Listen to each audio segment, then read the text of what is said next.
하신 말씀을 우리가 신는 곳은 하나님 안에 예수 그리스도 안에 우리가 생명의 열매를 맺을 수밖에 없는 곳에 저와 여러분이 신뢰하고 예배를 하시는 겁니다.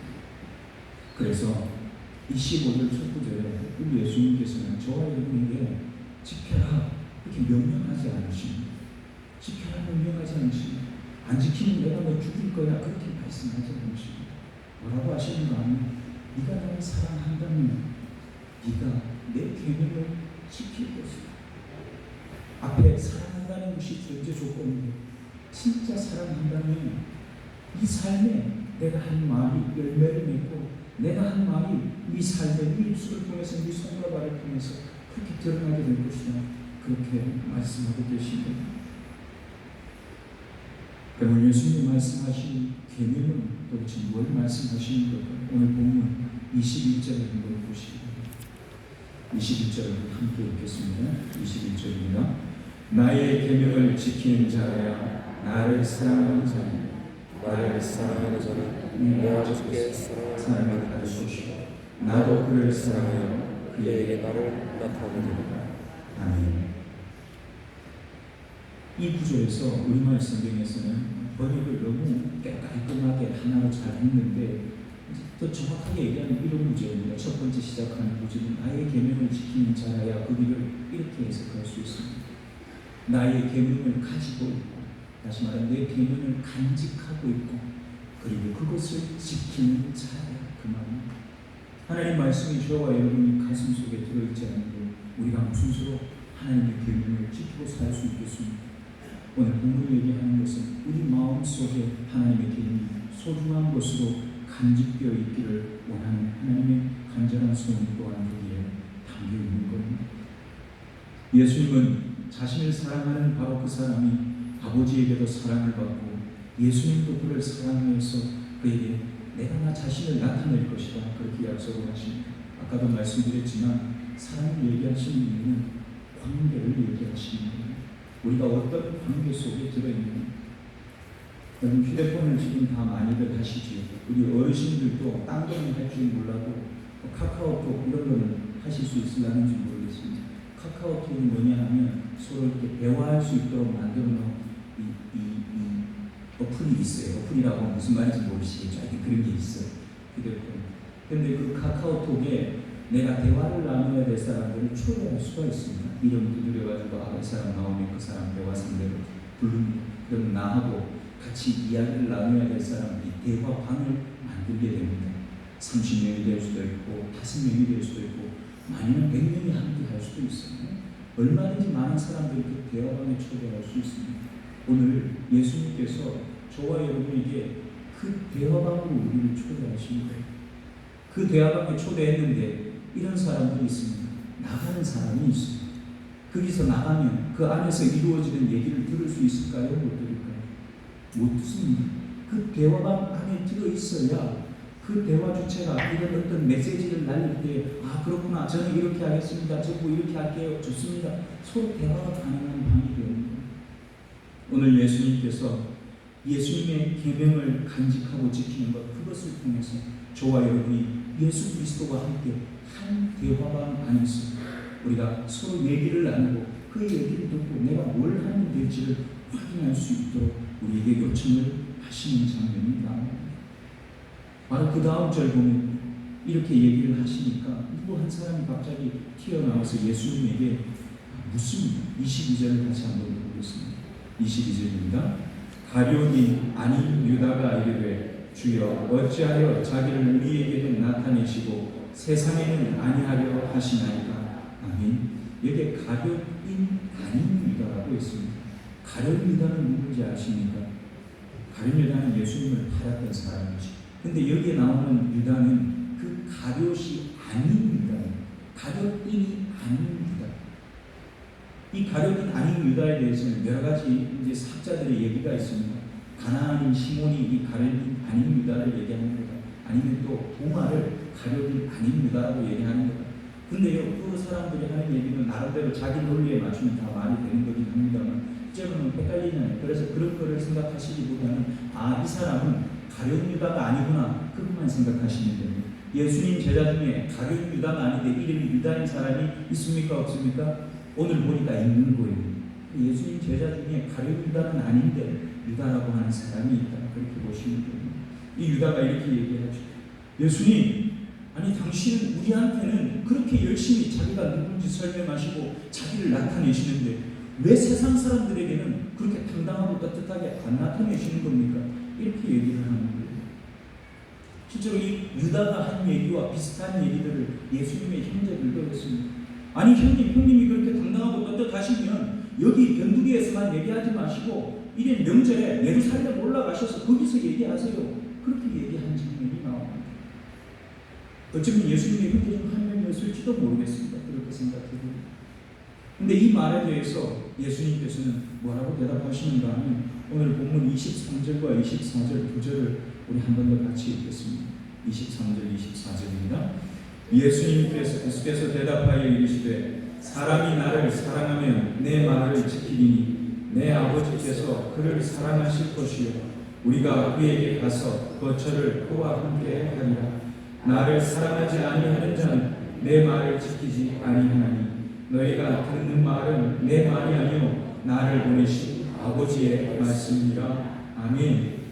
예수님 말씀하시는 것은 내 말을 지키는 것, 그것이 아까 제가 처음 계명이 뭐냐고 했는데 계명을 지키는, 계명이라고 하는 것이 다른 것이 아니라 예수님께서 하신 말씀, 우리가 마태복음부터 이 요한복음에 이르기까지 예수님께서 복음서를 통해서 우리에게 주셨던 그 말씀들이 예수님의 계명이라는 거예요. 예수님께서는 하나님께서 이스라엘 백성들에게 주셨던 계명을 두 가지로 요약해서 말씀하셨습니다. 한 가지는 하나님을 사랑하는 것, 1계명부터 4계명까지, 그리고 5계명부터 마지막 10계명까지 사람이 사람을 사랑하고 사는 것, 그 두 가지가 예수님께서 하나님께서 우리에게 주신 새 계명이라고 얘기를 하십니다. 그러면서 예수님께서 또 다른 성경에서 내가 다시 너희들에게 새 계명을 얘기하노니 서로 사랑하라 그렇게 말씀하십니다. 우리가 예수 그리스도를 사랑한다 하는 것이 어디서 드러나야 되는가? 계명을 지키는 자리인데 그 계명을 지키는 자리는 우리가 서로 사랑하게 되는 바로 그 자리가 되는 줄 믿습니다. 여러분 하나님의 말씀을 간직하고 지키고 살아가시기를 축복합니다. 여러분 하나님의 말씀을 간직하고 그것을 기준으로 길을 정하고 선택하며 예수님과의 관계 속에서 보고 들은 그것을 여러분이 관계하고 사는 사람들에게 여러분이 있는 공동체 안에 흘려보내고 사는, 그게 가정일 수도 있고 직장일 수도 있고 우리 교회 안일 수도 있습니다. 어디에서든지 여러분이 그걸 감당하는 삶이 하나님을 사랑하는 것이다. 하나님 그렇게 알아보시겠다고 하는 거예요. 여러분 이미 우리가 그렇게 하고 있다고 한다면 우리는 하나님을 사랑하고 예수님을 사랑하고 있는 사람들입니다. 그런데 이 일이 물 흐르듯이 자연스럽게 진행된다면 더없이 행복하고 좋겠지만 이 흐름을 막는 수없이 많은 사람의 공격이 있습니다. 내 생각대로 되지 않는 겁니다. 사단에게 빌미를 제공하는 그 많은 우리에게 갖고 있는 그 어려움들이 우리에게 있습니다. 어떤 일들입니까? 대부분 다 인간적인 것들입니다. 우리가 살아온 환경적인 제약이 있을 수 있습니다. 나는 한 번도 그런 말 해본 적 없고 나는 한 번도 그런 말 들어본 적도 없는 사람, 그럼 해본 적도 없고 들어본 적도 없으니 어떻게 그걸 내 입으로 말할 수 있고 그걸 들었을 때 어떻게 기분이 좋을 수 있겠습니까? 모르는 겁니다. 환경적인 제약 속에 살아서 그렇습니다. 또 하나는 성품적인 결함이 있습니다. 완벽한 사람이 아무도 없어요. 성품이 너무 좋은 사람은 어쩌면 너무 늘어뜨렸을 수 있고 성격이 날카로운 사람은 재발라서 일을 빠릿빠릿하게 할 수도 있고 또 어떤 사람은 마음이 넓어 잘 받아주고 어떤 사람은 못 받아주고 여러 가지 많은 성품적인 결함이 우리에게 있습니다. 하나님은 우리를 통해서 마음껏 흘려보내고 싶지만 우리의 연약함이 그 일을 막을 때가 있다고 하는 거예요. 깨닫지 못하는 마음이 있을 수 있습니다. 상처가 여기에 덕지덕지 붙어 있으면 하나님 말씀을 아무리 주셔도 그 말씀이 내 안에 깨달아진 말씀으로 나를 새롭게 하기가 힘이 듭니다. 그러나 하나님이 하시면 저와 여러분을 새롭게 만들어내실 줄 믿습니다. 다른 사람에게 상처를 입히고 또 내가 그 사람으로부터 상처를 받고 서로 입히고 받는 그 많은 시간을 통해서 우리 사이 중에는 흐트러진 마음이 생기게 됩니다. 에이 이거 해서 뭐해? 뭐 이따위가 다 있어. 그냥 팽개치게 되어 있습니다. 그러면 그게 누가 틈타는 줄 아십니까? 사단이 그 일을 틈타는. 사단은 우리와 하나님 사이에 있는 상처에 골마 터진 부분 조그만 균열이라도 있으면 그 균열을 파고 들어와서 우리와 하나님 사이를, 우리와 우리 사이를 사정없이 갈라놓는 것이 사단의 하는 일입니다. 작은 균열은 더 큰 구덩이로 만들고 작은 상처는 변나게 만드는 것, 그게 사단이 하는 일인 것입니다. 그래서 저와 여러분 끊임없이 하나님 말씀 앞으로 돌아가요. 말씀을 듣고 또 새롭게 하고 하나님 말씀 앞에 또 나를 갖다 놓고 그 말씀 앞에서 쫓아나왔으면 다시 또 그 말씀 앞으로 달려가는 삶이 끊임없이 우리에게는 이어져야 한다는 거예요. 그 삶이 이어질 때에만 우리 안에 치유가, 우리 안에 회복이, 우리가 하나님의 백성으로 거룩하게 세워질 가능성이 거기 안에 존재한다는 말입니다. 오늘 바로 이 일에 오늘 예수님께서 우리에게 주시는 가장 큰 선물 하나가 우리를 기다리고 있습니다. 우리 힘으로 열심히 지키고 살도록 내버려 두신 것이 아니라 도움을 주실 수 있는 조력자를 저와 여러분에게 보내주셨습니다. 그분이 누구십니까? 오늘 예수님이 하신 말씀으로 하면 보혜사이십니다. 보혜사. 오늘 우리 예배에 이 보혜사 성령께서 함께 하신 줄 믿습니다. 그가 우리를 구체적으로 도우시고 아주 구체적으로 우리를 응원하고 계신 줄 믿습니다. 오늘 16절 말씀을 한번 같이 읽겠습니다. 16절에 예수님께서 이렇게 말씀을 하셨습니다. 16절입니다. 내가 아버지께 구하겠으니 그가 또 다른 보혜사를 너희에게 주사 영원토록 너희와 함께 있게 하리니. 아멘.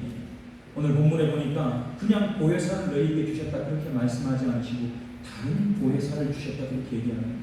그런데 이 성경 말고 또 다른 곳에 그 앞에서 우리 주님께서 보혜사를 언급한 적이 있느냐? 없습니다. 오늘 여기가 처음입니다.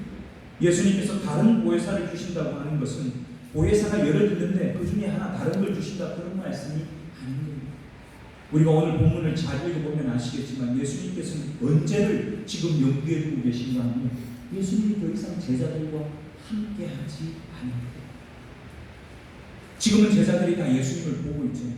예수님에게부터 직접 듣고 예수님이 하시는 말씀을 직접 내 귀로 듣고 그분이 하는 걸 내 눈으로 보고, 여러분 지금은 예수님이 그들과 함께하기 때문에 걱정할 것이 없습니다. 그런데 예수님께서 십자가에 죽으시고 더 이상 이 땅에 존재하지 않는 시간, 부활하시고 하나님 우편에 앉아 계시는 영원한 시간으로 가시는 이 땅에서는 볼 수 없는 시간을 예수님은 염두에 두고 계신 거예요.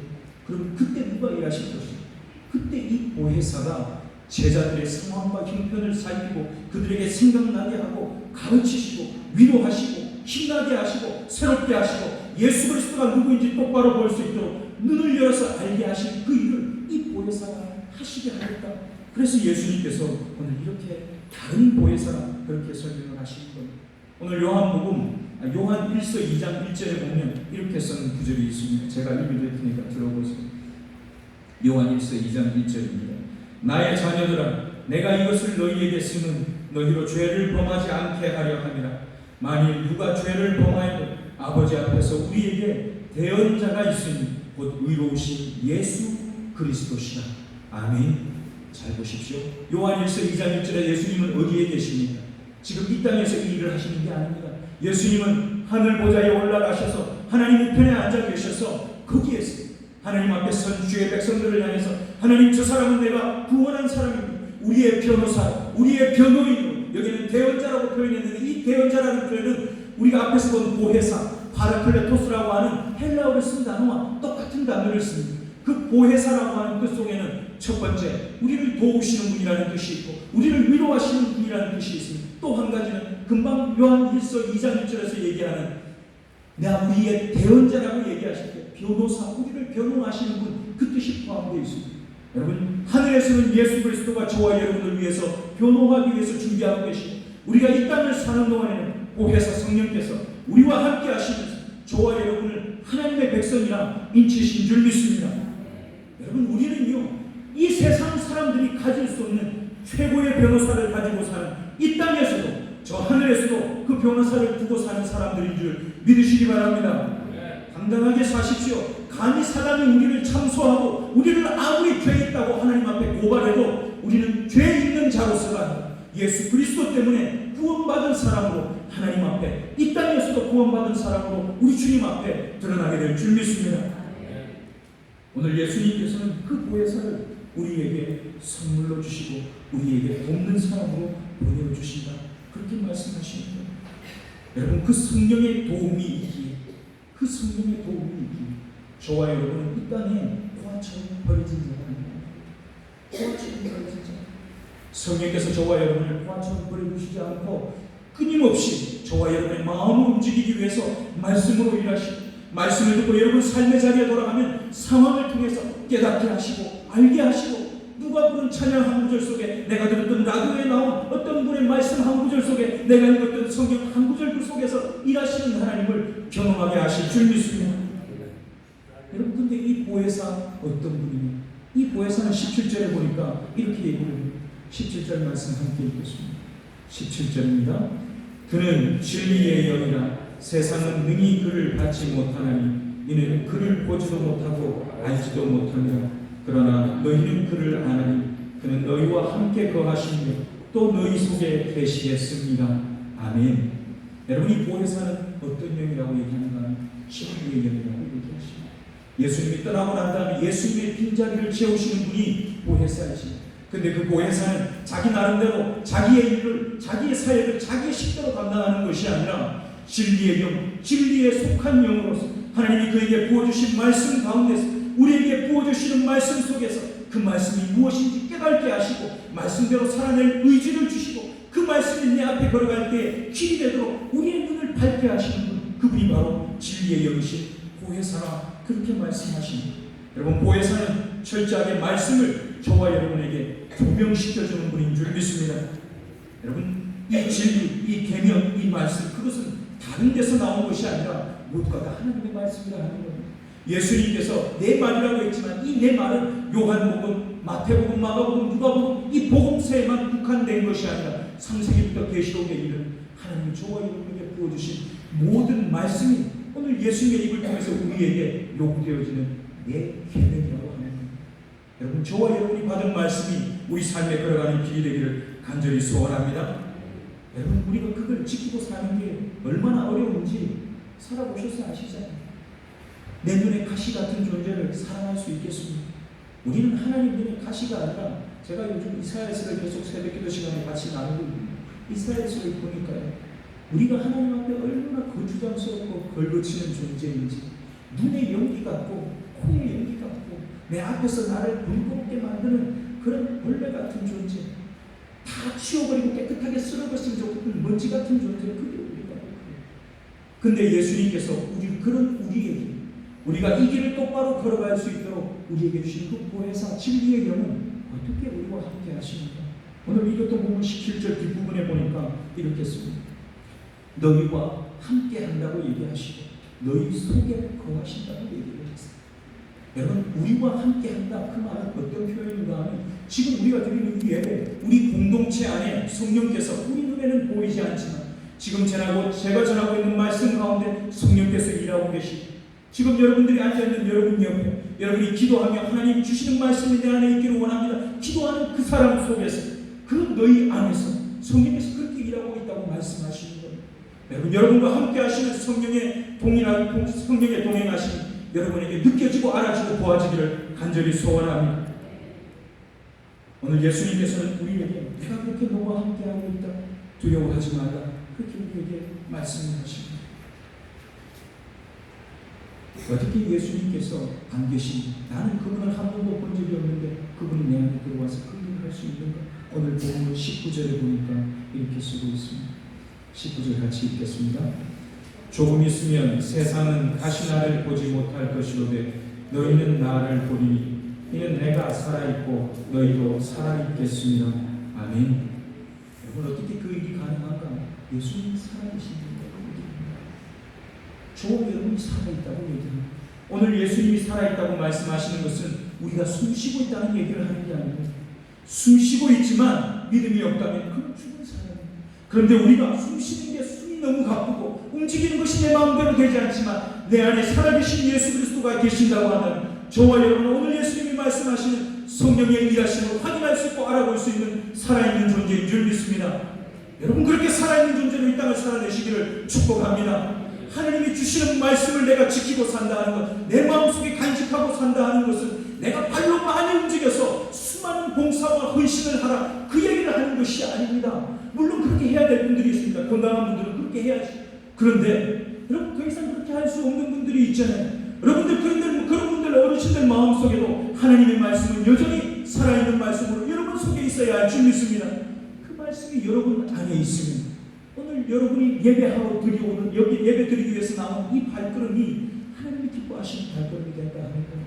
오늘 목사님 하시는 말씀을 들어보니까 내가 뭔가를 해야 될 것 같은데 내가 이제는 몸이 이제 다 망가져가지고 아무것도 할 수 없네. 그러면 내가 집에서라도 기도해. 여러분 기도하실 수 있잖아요. 집에서 기도하시면 교회 나와서 기도하기 힘든 분들은 집에서라도 기도하십시오. 하나님 우리 교회를 도와주십시오. 누가 아프다고 보니까 주구했었던데 목사님 기도하실 때 보니까 누가 아프다고 계속 수요일날 얘기하시던데 하나님 그분 좀 만져주세요. 여러분이 기도하는 그 기도를 하나님이 듣고 일하실 줄 믿습니다. 성령이 살아계십니다. 우리가 예수 그리스도 안에 산 존재로 있다고 한다면 저와 여러분의 삶 안에는 그렇게 내가 내 몸을 내 마음대로 움직일 수 없지만 내 영혼이 진짜 살아있어서 하나님과 동행하는 복을 누리는 사람으로 살아있을 수 있다 하는 겁니다. 오늘 본문 20절에 아까 제가 앞에 말씀드렸던 그 얘기를 예수님께서 다시 한 번 더 이렇게 얘기를 하십니다. 20절 말씀 한 번 더 같이 보겠습니다. 20절입니다. 그 날에는 내가 아버지 안에 너희가 내 안에 내가 너희 안에 있는 것을 너희가 알리라. 아멘. 계속 안에 그렇게 얘기를 하십니다. 여러분 예수 그리스도는 하나님 안에 계신 분이었고 예수 그리스도는 자기 안에 하나님을 가지신 분이었습니다. 그런데 너무 놀라운 사실 한 가지가 오늘 우리에게 밝혀지는 겁니다. 저와 여러분 속에는 누가 계신가 하면 예수 그리스도가 보혜사 성령의 도움 우리와 함께 하시는 줄 믿습니다. 여러분 우리 안에는 예수 그리스도의 영이 있는 사람들입니다. 그래서 우리 마음대로 사는지 않습니다. 누구 마음대로 내 안에서 나를 주장하시고 간절한 소원을 가지고 내 걸음을 인도하시는 예수 그리스도와 동행하는 사람으로 이 땅을 살아내는 사람들이 바로 저와 여러분인 것입니다. 사랑하는 성도의 성도들, 우리는 모두 하나님을 사랑한다고 말하는 사람들입니다. 그런데 그 사랑이 진짜인지 가짜인지 확인하는 유일한 방법이 예수님의 말씀, 하나님이 우리에게 주신 말씀 그 계명을 지키느냐 지키지 않느냐 그것에 달려있다고 했습니다. 여러분 계명을 지키는 것은 율법을 얘기하는 것이 아닙니다. 예수님이 말씀하신 것처럼 하나님을 사랑하는 일과 내 옆에 앉아있는 사람을 사랑하는 그 일이 어느 한 가지도 치우치지 않고 내 삶에 통일하게 이루어지기, 그건 우리가 하나님을 사랑한다고 크게 말할 수 있는 일이 됐다는 겁니다. 여러분 그 일보다 더 결정적인, 아까 제가 말씀드렸던 것처럼 더 결정적인 일 한 가지는 뭐냐, 성령께서 오늘 저와 여러분 안에 들어와서 우리에게 그 일을 할 수 있도록 우리와 함께 하신다고 하는 사실입니다. 예수님께서 자신의 부재를 메꾸도록 하나님께 요청하셔서 이 땅에 우리와 영원히 있게 하신 보혜사이자 진리의 영 성령께서 우리와 함께 하시는 줄 믿습니다. 성령이 우리 공동체 안에 함께 하십니다. 진리의 영이신 보혜사께서 여러분 각 사람 안에서 일하고 계십니다. 그가 이 땅에서 우리를 하나님의 백성이라고 변호하시고 위기를 넘어서도록 위로하시는 줄 믿습니다. 오늘 설교의 제목으로 다시 돌아갑니다. 하나님을 사랑하십니까? 우리 생초교회 교인 여러분들은 하나님을 사랑하십니까? 예수님을 통해서 저와 여러분에게 주어주신 계명과 말씀을 간직하고 지키고 살아내시기를 축복합니다. 여러분 절대 포기하지 마십시오. 어제까지 그렇게 못 살았으면 오늘 새로 시작하면 되는 겁니다. 포기하지 마시고 우리를 도우실 보혜사 성령님께 우리를 부탁하고 도움을 부탁드리고 그와 동행하며 동거하며 사는 복된 한 주간 되시기를 축복합니다. 기도하겠습니다.